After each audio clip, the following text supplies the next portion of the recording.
Selamat pagi dan salam madani. Melati kuntum tumbuh di taman, sayang merebah di pohon cemara. Salam sejahtera mulanya ucapan, mohon sembah pembuka bicara.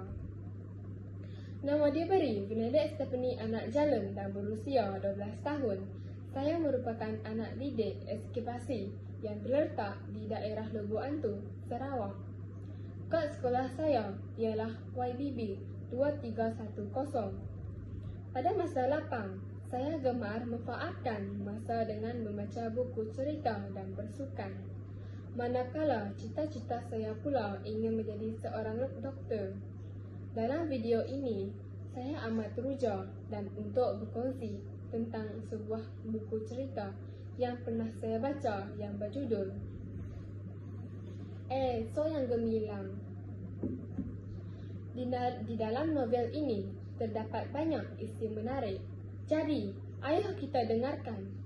Buku menarik ini mempunyai 318 halaman bercetak dan mempunyai sisipan kandungan sebanyak 48 cerpen yang bertemankan sains dan kecemerlangan hidup. Tajuk cerpen yang saya pilih ialah Sok Yang Gemilang, iaitu hasil nukilan Nurul-Janah Abdullah.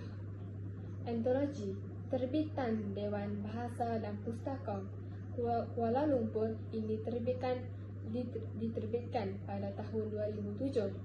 Ayo bersama saya kita mengamati dan mendalami cerita ini dengan lebih dekat lagi.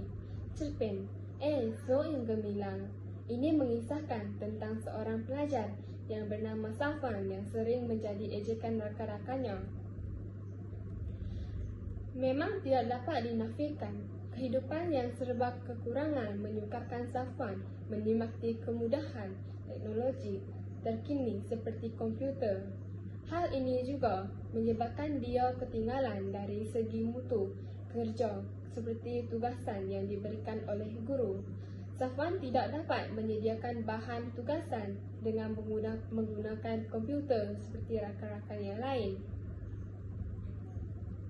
Wan, Abah mengantar Wan dan adik-adik ke sekolah dengan harapan pendidikan dapat mengubah nasib dan masa depan Wan dan adik-adik. Peluang Abah dah tiada. Kita bukan orang senang.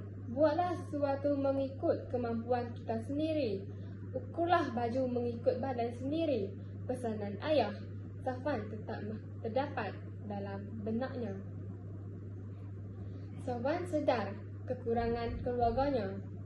Hanya dia sendiri yang tahu ukuran bajunya. Semua tugasan sekolah bertanggung kepada kudrat seninya. Sedangkan rakan-rakannya menghasilkan tugasan menggunakan aplikasi yang terdapat dalam komputer.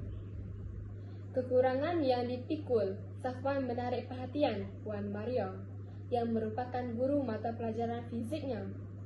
Puan Maria sering memberikan dorongan sebagai pembakar semangat supaya Safwan sentiasa bersaing dengan rakan-rakannya yang lain. Puan Maria juga menggalakkan Safwan menggunakan komputer di pusat komputer sekolah.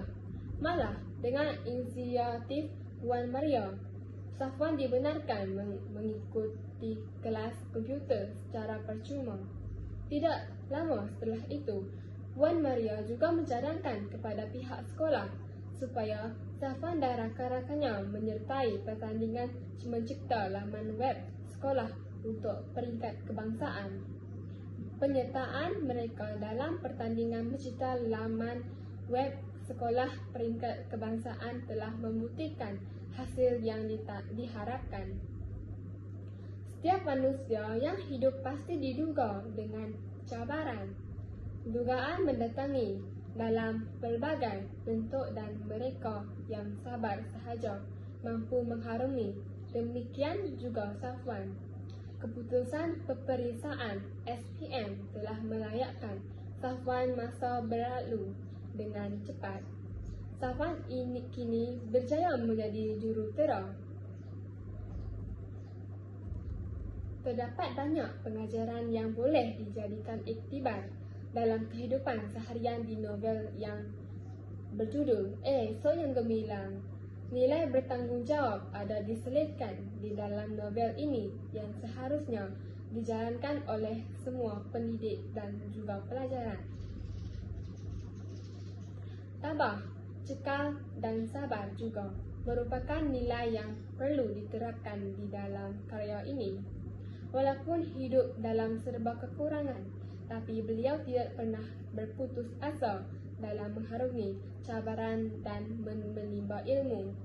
Guru juga berperanan penting sebagai pembakar semangat dalam membimbing dan mendorong anak murid menghadapi cabaran pembelajaran, terutamanya dalam arus pengembangan penggunaan teknologi dan komunikasi. Justru novel ini juga ada menitik beratkan nilai perhatian ibu bapa dalam mencorakkan masa depan anak-anak dengan lebih baik. Pada pendapat saya, gaya penulisan ini sangat menarik dan mudah difahami.